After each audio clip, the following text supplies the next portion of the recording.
بیوی کو کپڑوں کے بغیر دیکھنا۔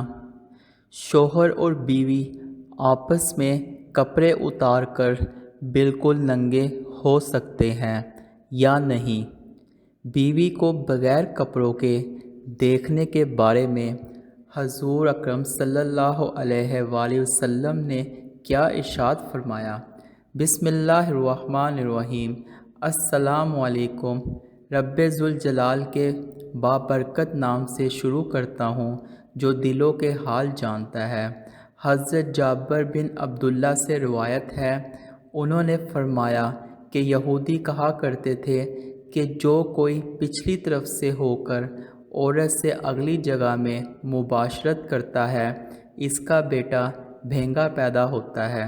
تو اللہ تعالیٰ نے یہ آیت نازل فرمائی، تمہاری بیویاں تمہاری کھیتیاں ہیں، اس میں تم جس طرح چاہو آؤ۔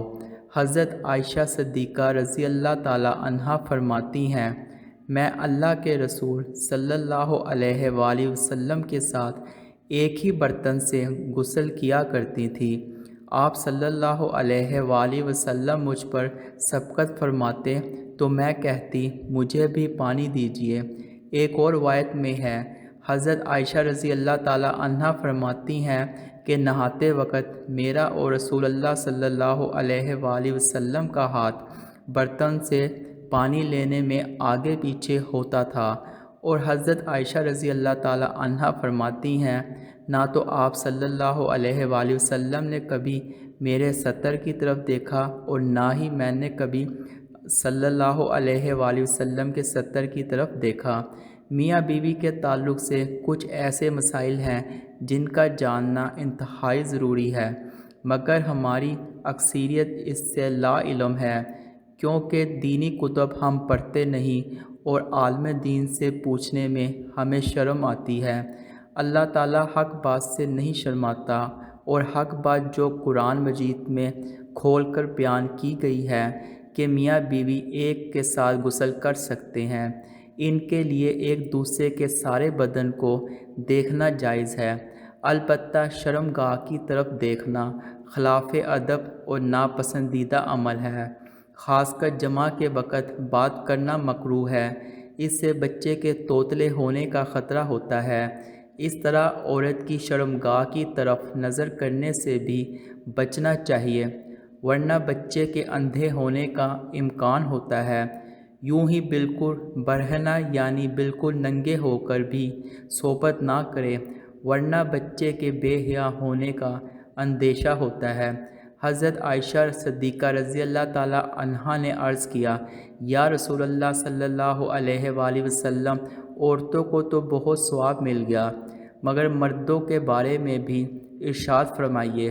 یہ سن کر حضور صلی اللہ علیہ وآلہ وسلم مسکرائے اور فرمایا، مرد اپنی عورت کا ہاتھ پکڑ کر مانوس کرتا ہے تو اس کے لیے ایک نیکی لکھ دی جاتی ہے، جو مرد پیار سے اپنی عورت کے گلے میں ہاتھ ڈالتا ہے تو اس کے حق میں 10 نیکیاں لکھ دی جاتی ہے۔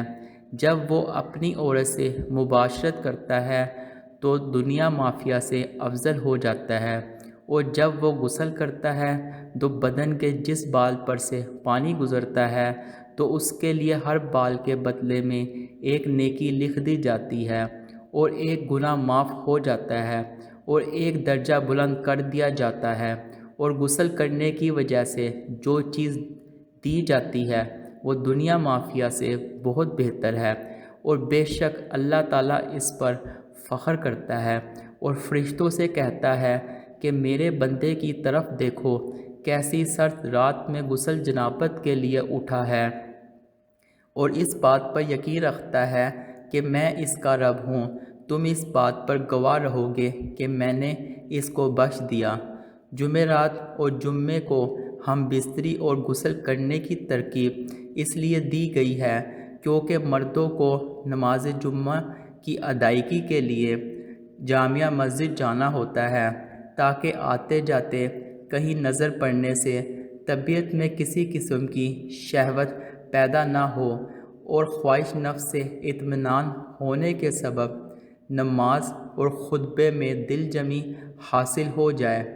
بہترین بیوی وہ ہے جو سونے کے کمرے میں اپنے حسن و جمال اور بستر میں خاوند کے ساتھ خوبصورت طور اطوار سے اپنے پیار کے جادو سے جگڑ لے، دوران صحبت اس کے مقصد پر نگاہ رکھے اور غور کرے کہ اس کا خاوند کیا چاہتا ہے، اور پھر اس کی پسند سے بھی بہتر انداز میں اپنے آپ کو اس کے سپرد کر دے، نرم گفتگو کرے اور اس کی رغبتوں اور چاہتوں کو پورا کرتے ہوئے اس کے سپرد کر دے، کبھی بھی اس کے بستر پر جانے سے نہ روکے۔ اگر وہ اس کے ساتھ مقاربت کا خواہش مند ہے تو کبھی نافرمانی نہ کرے، کیونکہ اللہ تعالیٰ کے ہاں یہ بہت بڑا گناہ ہے۔ جب شوہر بیوی کو اپنی خواہش پوری کرنے کے لیے بلائے تو بیوی انکار نہ کرے۔ اس سلسلے میں احادیث مبارکہ میں واضح تعلیمات موجود ہیں۔ چنانچہ ارشاد نبی صلی اللہ علیہ وآلہ وسلم ہے، اگر خاوند بیوی کو اپنی حاجت پوری کرنے کے لیے بلائے اور بیوی اسے انکار کر دے، جس پر شوہر غصے کی حالت میں رات گزارے، تو صبح تک فرشتے اس عورت پر لعنت بھیجتے رہتے ہیں۔ دوسری روایت میں ہے کہ صلی اللہ علیہ وآلہ وسلم نے فرمایا، جب بھی شوہر اپنی بیوی کو حاجت پوری کرنے کے لیے بلائے تو وہ اس کے پاس چلی جائے، خواہ وہ روٹی ہی کیوں نہ پکانے کے لیے تندور پر کھڑی ہو۔ حضرت عمر فاروق رضی اللہ تعالیٰ عنہ کے پاس ایک شخص آیا جو کہ گرد و غبار سے بھرا ہوا تھا، بال بکھرے ہوئے تھے، اس کے ساتھ اس کی بیوی بھی تھی۔ اس کی بیوی کہہ رہی تھی، حضرت علی رضی اللہ تعالیٰ عنہ، میں اس کے ساتھ محبت نہیں کرتی اور نہ ہی میرے لیے ہے۔ اب جان لیا کہ یہ عورت اپنے شوہر سے نفرت کرتی ہے، اس لیے آپ نے اس کے شوہر کو حکم دیا کہ وہ غسل کرے اور اپنے سر کے بالوں کو کٹوا لے اور ناخن بھی کٹوا لے۔ جب شوہر فارغ ہو کر آیا تو آپ نے کہا، اپنی بیوی کے سامنے جاؤ۔ وہ اپنی بیوی کے سامنے گیا۔ بیوی نے جب اس کو دیکھا تو وہ حیران رہ گئی اور نہ پہچاننے کی وجہ سے پیچھے ہٹنے لگی۔ جب پہچان لیا تو اس کے سر کا بوسہ لیا اور اپنی بات سے دستبردار ہو گئی۔ حضرت عمر فاروق رضی اللہ تعالیٰ عنہ نے فرمایا کہ تمہیں ان کے ساتھ اسی طرح کا برتاؤ کرنا چاہیے۔ اللہ کی قسم انہیں یہ پسند ہے کہ تم ان کے لیے صحیح راستے پر رہو، جیسا کہ وہ چاہتی ہیں کہ وہ تمہارے لیے ہی بنی سنوری رہے۔ حضرت سیدنا امام غزالی فرماتے ہیں، جمع یعنی صحبت کرنا جنت کی لذتوں میں سے ایک لذت ہے۔ حضرت سیدنا جنید بغدادی فرماتے ہیں، انسان کو جمع کی ایسی ضرورت ہے جیسے کہ غذا کی ضرورت ہوتی ہے۔ نبی پاک صلی اللہ علیہ وآلہ وسلم نے فرمایا، مرد کا اپنی بیوی کے ساتھ اکٹھے ایک ہی بستر پر سونا افضل ہے، اس لیے کہ مقصد ہم بستری کرنا نہیں بلکہ مقصد بیوی کے دل کو خوش کرنا ہے، اور ایام کے دنوں میں بھی اس کے قریب جانا چاہیے۔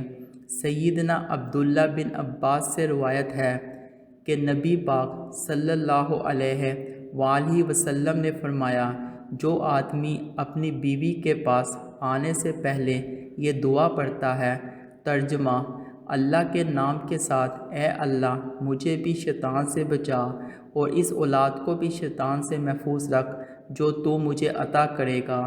اگر میاں بیوی کے اس تعلق میں اولاد کا فیصلہ کر دیا گیا تو شیطان کبھی بھی اس کو نقصان نہیں پہنچا سکے گا۔ ایک حدیث میں فرمایا گیا ہے کہ شوہر اپنی بیوی کی مرضی کے بغیر زیادہ سے زیادہ 4 ماہ کی مدت تک اس سے دور رہ سکتا ہے۔ میاں بیوی کا اکٹھے غسل کرنا، ایک دوسرے کے ستر یعنی شرمگاہ کو دیکھنا گناہ نہیں، لیکن نہ دیکھنا بہتر ہے کہ شرمگاہ دیکھنے سے نظر کمزور ہوتی ہے اور نسیان بھولنے کا مرض پیدا ہوتا ہے، لہٰذا اکٹھے غسل کرے تو بہتر ہے کہ ستر کو ڈھانپ لے تاکہ اس پہ دوسرے کی نگاہ نہ پڑے۔ میاں بیوی دونوں ایک حمام میں بیک وقت غسل کر سکتے ہیں، مگر دونوں کے سطر ڈھکے ہوئے ہوں تو بہتر ہے۔ حدیث میں ہے، نبی پاک صلی اللہ علیہ وآلہ وسلم کا اپنی ازواج مطہرات کے ساتھ ایک ہی وقت میں غسل کرنا مذکور ہے۔ اللہ تعالیٰ سے دعا ہے کہ اللہ تعالیٰ ہمیں دین حق پر چلنے کی توفیق عطا فرمائے اور اپنی بیوی کے ساتھ محبت اور اس کے حقوق پوری طرح سے ادا کرنے کی توفیق عطا فرمائے۔ آمین۔